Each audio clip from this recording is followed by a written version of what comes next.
अस्सलाम वालेकुम। ओखला टाइम्स में आपका खैर मकदम है। मेरा नाम रिजवाना है और मैं एक वेलनेस कोच हूँ। तो आज का जो हमारा टॉपिक है हाउ टू ईट स्मार्टली इन रमज़ान, आज हम इसी पे बात करेंगे। थोड़ा सा आपको बताएंगे कि कैसे आप रमज़ान में अच्छा खाते हुए, न्यूट्रिशियस खाते हुए, अपने टेस्ट बड्स को भी सेटिस्फाई करते हुए कैसे आप अपनी हेल्थ को मेंटेन कर सकते हैं। क्योंकि आमतौर पे हमने देखा है जब भी रमज़ान आते हैं और जब रमज़ान ख़त्म होने वाले होते हैं तो लोगों की तबीयत ख़राब हो जाती है, डिहाइड्रेटेड फील करते हैं, एनर्जी लेवल बहुत कम हो जाता है, कॉन्स्टिपेटेड फील करते हैं, हेडेक होने लगता है। तो ये सब परेशानियां ना हो, आपके रमज़ान बहुत स्मूथली गुजरे, अपना ज़्यादा से ज़्यादा टाइम इबादत में दे पाएँ, अच्छे से रमज़ान को बिता पाएँ, उसके लिए हम आपको कुछ टिप्स बताएंगे। अगर आप फॉलो करेंगे आपको बहुत फ़ायदा होगा, आपकी हेल्थ भी अच्छी बनी रहेगी, एनर्जी लेवल्स बने रहेंगे, आपको तरावी पढ़ने में, मगरिब की नमाज़ पढ़ने में आलकस नहीं आएगा, आपकी एनर्जी फुल टू रहेगी। तो कुछ टिप्स हैं आपको फॉलो करने हैं। आप तो जानते ही जैसे कि रमज़ान का वक्त है, इबादत का टाइम है ये, और हमें ज़्यादा से ज़्यादा टाइम इबादत करनी है। अपने जो हर काम है हमें वो करने हैं कायदे से, ताकि हम अल्लाह ताला को भी खुश कर सकें। तो इसके लिए हमारे लिए क्या ज़रूरी है कि हमारी उसके लिए सेहत ठीक हो। अगर सेहत ठीक रहेगी तो हमारा मन जो है इबादत में बहुत अच्छे से लगेगा। तो उसके लिए आपने क्या करना है कि अपनी सेहत को अच्छा रखना है। अच्छी सेहत के लिए आपने अच्छा खाना खाना है, अपनी सोल के लिए, अपनी सिर्फ ज़बान के लिए ही नहीं खाना, अपनी सोल के लिए भी अच्छा खाना खाना है, ताकि आप बहुत अच्छे से पूरा महीना रमज़ान का कायदे से बिता सकें। तो सबसे पहले तो मैं आपको बताऊंगी कि अकॉर्डिंग टू WHO हम लोगों को जो रिक्वायरमेंट है ऑप्टिमम न्यूट्रिशन की, हमें उसके मुताबिक ही खाना चाहिए।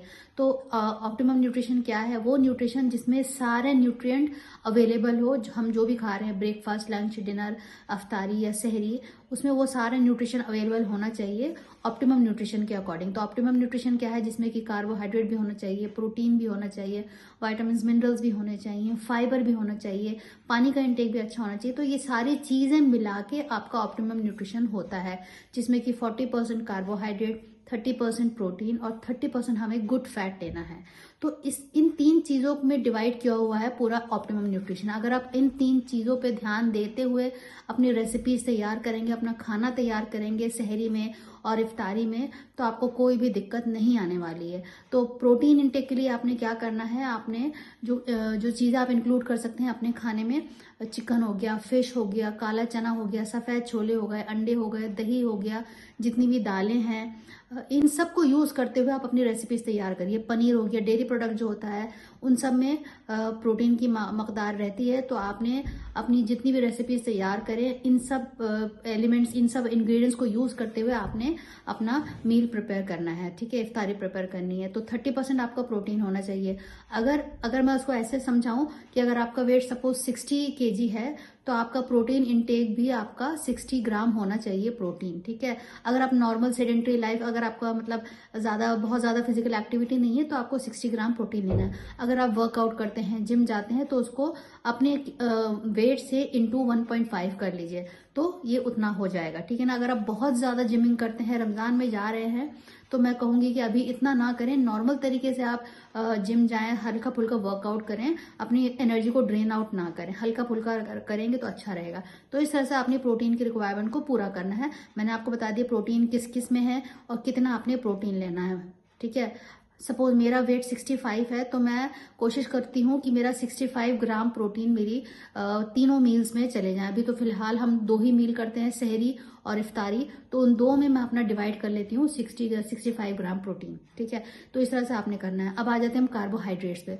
आपने कार्बोहाइड्रेट्स लेने हैं, उससे आपको एनर्जी मिलती है, ठीक है। तो एनर्जी लेवल आपके अच्छे बने रहें, उसके लिए आपने क्या करना है कि आपने जैसे दाल हो, जैसे चावल हो गया, रोटी हो गया, ये सब सिंपल कार्बोहाइड्रेट है। तो आपको सिंपल कार्बोहाइड्रेट नहीं लेना है। पास्ता हो गया, वाइट मैदा हो गया, ब्रेड हो गया, ये सब जो है ना सिंपल कार्बोहाइड्रेट्स है। पेस्ट्री हो गया, जितने भी बेकरी आइटम है, आपने सिंपल कार्बोहाइड्रेट नहीं लेना है, आपने लेना है कॉम्प्लेक्स कार्ब्स। कॉम्प्लेक्स कार्ब्स यानी कि सब्जियां हो गई, फल हो गए, या आपका ब्राउन राइस हो गया, ओट्स हो गया, ये सारे कॉम्प्लेक्स कार्ब हैं। तो आपने इन चीज़ों को यूज़ करते हुए अपने रेसिपी को तैयार करना है। किनुआ हो गया, मिलेट्स हो गए, ये सारी चीज़ें आपने यूज़ करनी है।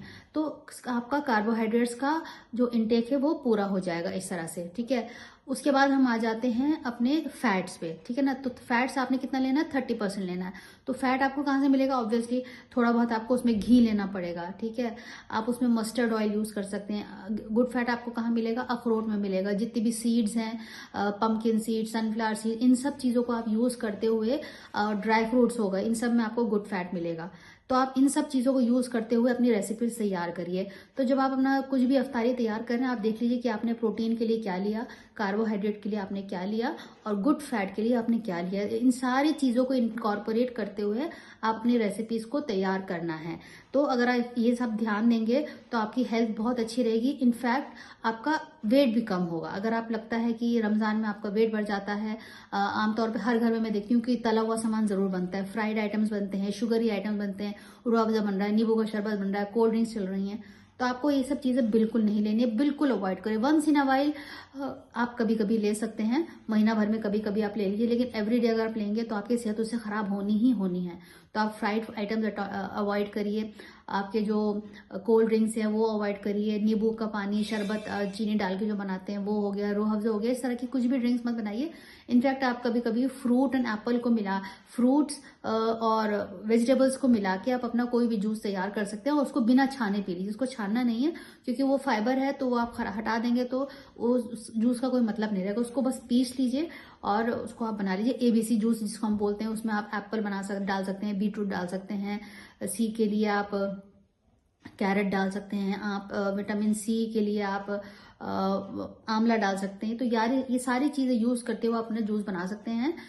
मेरे इंस्टाग्राम पेज पे इसकी रेसिपी है, आप देख सकते हैं। शैलाज दस्तरखान से मेरा पेज है, आप वहां जाएंगे तो आपको ये सारी रेसिपीज मिल जाएंगी। तो इस तरह से आपने अपनी चीजों को, अपनी रेसिपीज को तैयार करना है, ताकि आपका सहरी और इसमें इफ्तारी में आपकी ये सारी चीजें इनकॉर्पोरेट हो जाएं। 40% कार्बोहाइड्रेट, 30% प्रोटीन एंड 30% आपका गुड फैट हो गया। दूसरे में आ जाते हैं आपका पानी का इंटेक। आपने पानी का इंटेक को अच्छा रखना है। जब आपका रोजा खुल जाता है और सहरी तक आप ये कोशिश करिए कि 3 लीटर पानी पीजिए, किसी भी हाल में पीजिए, क्योंकि अगर आप पानी नहीं पियेंगे तो आपके एनर्जी लेवल डाउन होते चले जाएंगे, आपको कॉन्स्टिपेशन हो जाएगा, आपकी बॉडी में ना इलास्टिसिटी नहीं रहेगी, आपको लगेगा बहुत थक रहे हैं, कहीं इधर दर्द है उधर दर्द। तो ये सब नहीं होगा अगर आप 3 लीटर मिनिमम पानी पिए, ठीक है। पानी का इंटेक का ये रूल है, अगर आपका 20 केजी वजन है तो आपने 1 लीटर पानी पीना है, 40 केजी आपका वेट है तो आपने 2 लीटर, 60 केजी है तो 3 लीटर, इस तरह से आपने करना है। तो रमजान में अगर आप सपोज 100 केजी के हैं तो आप 5 लीटर तो नहीं पी पाएंगे, तो मिनिमम रिक्वायरमेंट तो कम से कम आप पूरा करिए, 3 लीटर आप पानी जरूर पीजिए। तो इस तरह से आपने पानी का ध्यान रखना है। तीसरा है नींद। नींद का आपने खास ध्यान रखना है, 7 से 8 घंटे की आपने नींद लेनी है। रमजान में हम जानते हैं कि हमारी नींद जो है टूटी टूटी रहती है, तो इसके लिए आपने ध्यान रखना है कि आप तराबी जल्दी वाली, जहाँ पे जल्दी नमाज होती है तराबी की, वहाँ जल्दी से पढ़ के आके आप अपना नमाज पढ़ें, या घर में जो लेडीज हैं वो अपना तराबी और ईशा की नमाज जल्दी पढ़ के अपना बिस्तर पे जल्दी चले जाएं, ताकि 8 घंटे की नींद पूरी हो। फिर सहरी में उठें, उसके बाद थोड़ा बहुत सो लें अपने, उसके बाद जो नॉर्मल रूटीन होता है वही फॉलो करिए। तो इस तरह से आपका 7 से 8 घंटे की नींद आप पूरी करेंगे तो आपके एनर्जी लेवल्स बिल्कुल अच्छे रहेंगे। आपका वेट लॉस भी हो, अगर आप सपोज चाहते हैं कि आपका वेट ना बढ़े या उतना ही बना रहे या कम हो जाए, तो इन सब चीज़ों पे ध्यान दीजिएगा। न्यूट्रिशन के बारे में आपको मैंने बता दिया, पानी के बारे में आपको मैंने बता दिया, नींद के बारे में मैंने आपको बता दिया। तो इन 3 चीज़ों पर आप ध्यान रखिए। चौथा है फिजिकल एक्टिविटी। फिजिकल एक्टिविटी पे भी आप ध्यान दीजिए। हल्का फुल्का आप रोजे के बाद, इफ्तारी के बाद आप बीच में थोड़ा सा टहलने चले जाएं। जब मगरिब और ईशा के बीच में जितना टाइम बचता है उसमें थोड़ा सा आप टहल लें, या ईशा के बाद आप थोड़ा सा टहल लें। इस तरह से आपकी फिजिकल एक्टिविटी रहेगी। घर में आप थोड़ा बहुत चलते फिरते रहिए, अपने जो काम होते हैं वो करते रहिए। ऐसा मत करिए कि रोजा है तो हम कोई काम नहीं कर सकते, नहीं, नॉर्मल अपना रूटीन में रहिए। अगर आपने न्यूट्रिशन अच्छा लिया तो आपको बिल्कुल भी नहीं लगेगा कि आप रोजा रख रहे हैं, आपका अच्छा सा दिन बीतेगा। इस तरह से आप चीज़ों को फॉलो करिए। और अगर आप मुझसे कांटेक्ट करना चाहते हैं, कुछ और टिप्स जानना चाहते हैं, तो आप नीचे कमेंट्स बॉक्स में लिख दीजिएगा, मैं आपको ज़रूर जवाब दूंगी, मैं आपसे कनेक्ट कर लूंगी। तो इस तरह से आप अपना फॉलो करिए, रमज़ान अच्छे से बिताइए, अच्छे से हर चीज़ को फॉलो करिए। ऑप्टिमम न्यूट्रिशन का ध्यान दीजिए, पानी का ध्यान दीजिए, नींद का ध्यान दीजिए, फिजिकल एक्टिविटी का ध्यान दीजिए, और अपने आप को पॉजिटिव रखिए। बहुत इंपॉर्टेंट है, 5वां टिप है ये, पॉजिटिव रहिए। बिल्कुल आप इधर उधर दिमाग ना लगा के अपनी इबादत में, अपने ऊपर, अपनी फैमिली पे ध्यान दीजिए, सबकी सेहत का ध्यान रखिए। तो इस तरह से आप पॉजिटिव रहेंगे तो आपका पूरा महीना बहुत अच्छे से इंशाल्लाह गुजरेगा, क्योंकि मैं इस तरह से फॉलो करती आ रही हूँ और आज तक भी मुझे ये नहीं लगा कि मुझे प्यास लग रही है, भूख लग रही है या मेरे एनर्जी लेवल्स डाउन हो रहे हैं। मैं इसी तरह से फॉलो करती आई हूँ।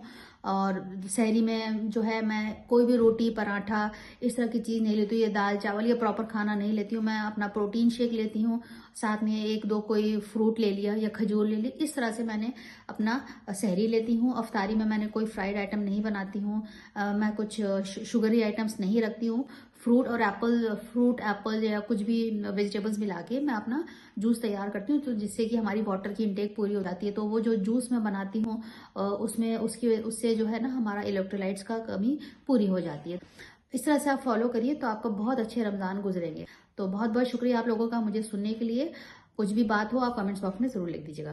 खुदा हाफिज़ and happy Ramzan to all of you.